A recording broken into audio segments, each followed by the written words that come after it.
ఈ సమావేశానికి రక్షణ శాఖ మంత్రి Rajnath Singh, national security adviser, జాతీయ భద్రతా సలహాదారుడు అజిత్ దోవల్, అలాగే సిడిఎస్ అనిల్ చౌహాన్, త్రివిధ దళాధిపతులు హాజరయ్యారు.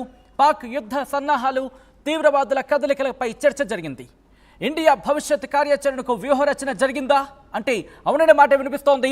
విజువల్లో మీరు చూస్తున్నారు, కొద్దిసేపటి క్రితం ఈ భేటీ జరిగింది. ఆ భేటీ కంటిన్యూ అవుతోంది. మరీ ముఖ్యంగా ప్రధాని మోదీ అధ్యక్షతన ఈ భేటీ జరిగింది. ఈ భేటీలో మీరు చూడొచ్చు, రక్షణ శాఖ మంత్రి రాజ్నాథ్ సింగ్ ఉన్నారు. అలాగే national security adviser, interesting development, national security adviser Ajit Doval కూడా అక్కడ ఉండడం ఆసక్తికరంగా మారింది. ఇటు త్రివిధ దళాలకి ఫ్రీ హ్యాండ్ ఇచ్చినట్టుగా తెలుస్తోంది. ఇటు త్రివిధ దళాధిపతులకు సంబంధించి ఫ్రీ హ్యాండ్ ఇచ్చినట్టుగా తెలుస్తోంది. భారత ప్రభుత్వం ఒక్కసారి ఆ మీటింగ్కి సంబంధించిన విజువల్స్ మీరు చూడడం జరుగుతోంది.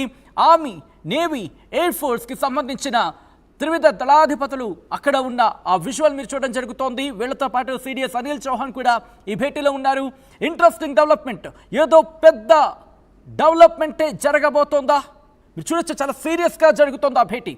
ఇటు ప్రధాని మోదీ కూడా మీరు చూడొచ్చు, చాలా సీరియస్గా జరుగుతోంది. ఏం చేయబోతున్నాం, ఏం జరిగింది, ఎంతవరకు వచ్చింది, ఎటువంటి మూత వెళ్ళబోతున్నాం, ఎటువంటి పరిస్థితులు ఉన్నాయి. At the same time national security adviser Ajit Doval, remember, మర్చిపోవద్దు, పాకిస్తాన్లో ఉండి పాకిస్తాన్ సమాచారం అంతా, పాకిస్తాన్ అణువణువు తెలిసిన వ్యక్తి, పాకిస్తాన్కి సంబంధించి న్యూక్లియర్ టెస్ట్కి సంబంధించి ఇన్ఫర్మేషన్ పాస్ చేసిన వ్యక్తి, అక్కడ ఏం జరుగుతోంది, ఎలా గుర్తించారు, ఇవన్నీ కూడా చాలా కీలకంగా మారిన సందర్భం. అజిత్ దోవల్ రంగంలోకి దిగిన తర్వాత ఈక్వేషన్స్ మారిపోతాయి, క్యాలిక్యులేషన్స్ చేంజ్ అయిపోతాయి. పాకిస్తాన్ అజిత్ దోవల్ పేరు చెబితేనే గజ గజ గజ గజ గజ గజలాడుతూ ఉంటుంది. అటువంటి అజిత్ దోవల్ ప్రస్తుతం చాలా సీరియస్గా వర్కౌట్ చేస్తున్నారు. వీళ్లతో పాటు ఒక్కసారి ఫ్రేమ్లో చూడండి, విదేశాంగ మంత్రి జయశంకర్ ఎక్కడ కనిపించట్లేదు. ఒక్కసారి క్యాలిక్యులేషన్ అర్థమవుతోందిగా. దౌత్యపరమైన అడుగులకు ఆయన సిద్ధమయ్యారు. బహుశా వర్క్ సెగ్రిగేషన్ జరిగినట్టుంది. ఎందుకంటే త్రివిధ దళాధిపతులకు సంబంధించి ఆ డెవలప్మెంట్ మీరు చూడొచ్చు. ఇప్పటికే త్రివిధ దళాలపై పూర్తి విశ్వాసం వ్యక్తం చేశారు ప్రధాని మోదీ. దీంతో పాటు త్రివిధ దళాలకు ఫ్రీ హ్యాండ్స్ ఇస్తున్నట్లు మోదీ ప్రకటించారు. టార్గెట్ టైమింగ్ అటాకింగ్ మోడ్, అవును, target timing attack mode decide చేయాలంటూ ఆదేశించారంటే బహుశా ఇక యుద్ధమేనా, నేరుగా యుద్ధంలోకి దిగబోతున్నామా? ఆ యుద్ధానికి వ్యూహరచన పూర్తిగా సన్నద్ధమైపోయిందా? ఆ క్యాలిక్యులేషన్స్ మార్నింగ్ నుంచి మీరు గమనిస్తే చాలా కీలకమైన డెవలప్మెంట్ చోటు చేసుకుంటాయి. బార్డర్స్లో ఉన్న వ్యవసాయ భూములకు సంబంధించి కావచ్చు, వ్యవసాయానికి సంబంధించి కావచ్చు, అక్కడ ఇప్పటికే ఏర్పాట్లు జరిగాయి. అక్కడ వాళ్ళు అలర్ట్ చేశారు. దాంతోపాటు ఇటు త్రివిధ దళాలకు సంబంధించి పూర్తి విశ్వాసం వ్యక్తం చేశారు ప్రధాని మోదీ. త్రివిధ దళాలని డేట్ ఫిక్స్ చేయమన్నారు. Target timing attacking mode decide చేయాలంటూ ఆదేశించారు ఆయన. ఇక త్రివిధ దళాలకు ఫ్రీ హ్యాండ్స్ ఇస్తున్నట్లు మోదీ ప్రకటించడం ప్రస్తుతం సంచలనంగా మారింది. దాంతోపాటు ఇంకా కొన్ని కీలకమైన డెవలప్మెంట్ చోటు చేసుకునే అవకాశం ఉంది. టాప్ సెక్యూరిటీ హడుల్కి సంబంధించి ప్రస్తుతం డిస్కషన్ జరుగుతుందంటే అర్థం చేసుకోవచ్చు. ప్రధాని మరీ ముఖ్యంగా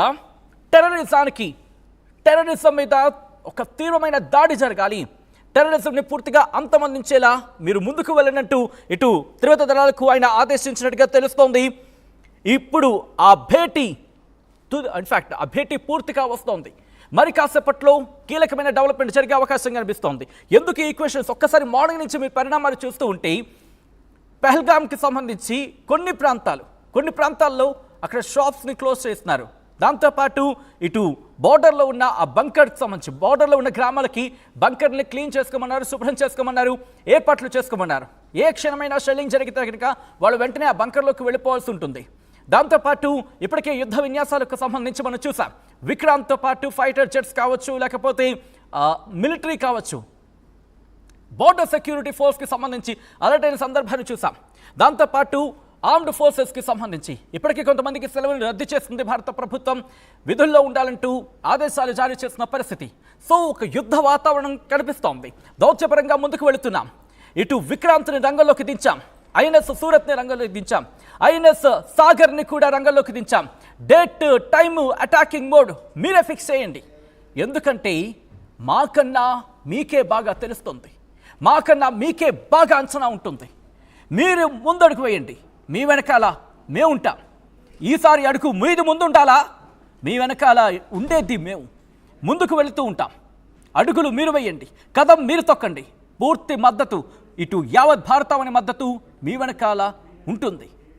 ఎక్కడ ఎప్పుడు ఎలా ఏ విధంగా టార్గెట్ చేస్తారో మీ ఇష్టం, ఎవరిని టార్గెట్ చేస్తారో మీ ఇష్టం, ఎక్కడ టార్గెట్ చేస్తారో మీ ఇష్టం, ఎలా ముందుకు వెళ్తారు, ఏ విధంగా ముందుకు వెళ్తారు, ఎటువంటి కార్యాచరణతో ముందుకు వెళ్తారు, ఏ బలాన్ని ముందుకు దించుతారు, ఏ బలగం ముందుకు వెళ్తుంది, మరి ముఖ్యంగా F-16 ఫైటర్ జెట్స్ని దించుతారా, మరి ముఖ్యంగా నేవీ దిగుతుందా, ఆర్మీ దిగుతుందా, మిలిటరీ దిగుతుందా, లేకపోతే మూడు ఒక్కసారి రంగంలోకి దిగే అవకాశం ఉందా, లేకపోతే ఎటువంటి వ్యూహంతో ముందుకు వెళ్ళే అవకాశం ఉంది, ఒకవేళ పాకిస్తాన్కి సంబంధించి అక్కడ మద్దతు ఇస్తున్న దేశాల నేపథ్యంలో ఇంకా దౌత్యపరంగా ప్రెషర్ పెంచిన తర్వాత మనం టార్గెట్కి సంబంధించి కావచ్చు, లేకపోతే అక్కడ ప్రణాళిక విషయంలో కావచ్చు, టార్గెట్ టైమింగ్ అలాగే అటాకింగ్ మూడ్, ఈ మూడు ఫిక్స్ చేయండి ఇటు ప్రధాని త్రివిధ దళాలకు ఆయన డైరెక్షన్స్ ఇచ్చారంటే అర్థం చేసుకోవచ్చు.